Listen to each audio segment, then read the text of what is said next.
लोकसभा निवडणुकीच्या पहिल्या टप्प्याच्या मतदानाला आता सुरुवात झाली आहे। महाराष्ट्रातील 5 जागांवर मतदानाला सुरुवात झाली आहे। यामध्ये नागपूर, रामटेक, भंडारा गोंदिया, गडचिरोली, चिमूर आणि चंद्रपूरमध्ये मतदानाला सुरुवात झालेली आहे। सकाळी 7 वाजल्यापासून या मतदानाला सुरुवात झाली आहे। तर आपण या संपूर्ण परिस्थितीचा आढावा घेणार आहोत। आमचे प्रतिनिधी या 5ही मतदारसंघांमध्ये आहेत। रामटेक, गडचिरोली, चिमूर, नागपूर, भंडारा गोंदिया आणि चंद्रपूर या 5ही मतदारसंघांचा आपण आढावा घेणार आहोत।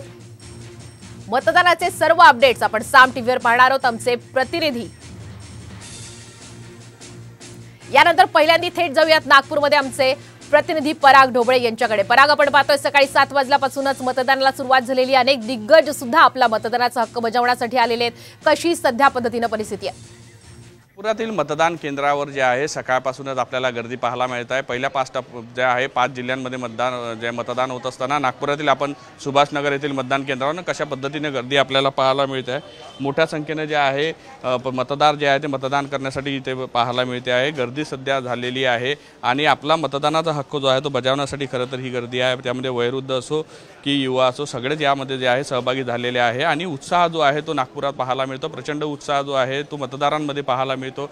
नागपुरात जे आहे केंद्रीय मंत्री नितीन गडकरी विरुद्ध काँग्रेसचे उमेदवार जे आहे विकास ठाकरे यांच्या विरुद्ध ही लढत आहे आणि एक सगळ्यांमध्ये खरं तर या चुरशीची लढत आहे आणि या लढतीकडे सगळ्यांचंच लक्ष लागलेलं आहे। त्यामध्ये आपल्याला पाहायला मिळतं कशा पद्धतीने जे आहे मतदार जे आहे घराबाहेर पडलेला आहे। खरं नागपुरात विदर्भात जे आहे मोठ्या प्रमाणात जे आहे दुपारच्या सुमारास ऊन असते आणि त्यामुळे तापमान वाढते आणि तापमानाचा फटका जो आहे तो बसू नये यासाठी जो आहे पहिल्या टप्प्यामध्ये आपला मतदानाचा हक्क बजावण्यासाठी जे आहे मतदार इथं पोहोचलेले आहे। प्रचंड गर्दी जी आहे ती मतदारांची उत्साहाच्या जे आहे लोकशाहीच्या उत्सवात सहभागी झाल्याची दिसून येत आहे। व्हिडिओ जर्नलिस्ट सौरभ बोलेसह पराग ढोबळे, साम टीव्ही न्यूज, नागपूर।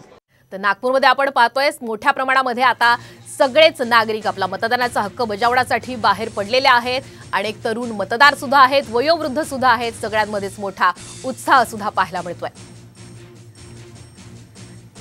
यानंतर जाऊयात रामटेककडे। रामटेकमध्ये काय नेमकी परिस्थिती जाणून घेऊयात आमचे प्रतिनिधी अमर यांच्याकडे। लोकसभेच्या पहिल्या टप्प्यातील मतदानाला सकाळी 7 वाजतापासून सुरुवात झालेली आहे आणि सध्या आपण आहोत रामटेक मतदारसंघातील काटोली या मतदान केंद्रावर। या ठिकाणी आता हळूहळू जे मतदार जे आहे ते मतदार आपला मतदानाचा जो हक्क बजावण्यासाठी आलेले आहे। एकंदरीत बघितलं या ठिकाणी मतदाराची जी पडताळणी आहे, तपासणी आहे ते सुरू आहे आणि या ठिकाणी वृद्ध असतील सर्व मतदार जो आहे आपला मतदानाचा हक्क बजावणार आहे। एकंदरीत बघितलं तर रामटेक लोकसभा मतदारसंघामध्ये 28 जे उमेदवार आहेत ते लोकसभेच्या निवडणुकीच्या रिंगणामध्ये आहेत आणि एकंदरीत बघितलं तर 20,49,085 एवढे मतदार जे आहेत ते आपला मतदानाचा हक्क बजावणार आहे आणि यामध्ये 10,44,891 पुरुष तर 10,04,142 महिला तर 52 तृतीयपंथी जे आहे ते आपला मतदानाचा हक्क या ठिकाणी बजावणार आहे। संपूर्ण जी मतदानाची प्रक्रिया आहे आता सकाळपासून ते संध्याकाळी 6 वाजेपर्यंत चालणार आहे। त्यासाठी संपूर्ण प्रशासन जे आहे प्रशासन सज्ज झालेलं आहे।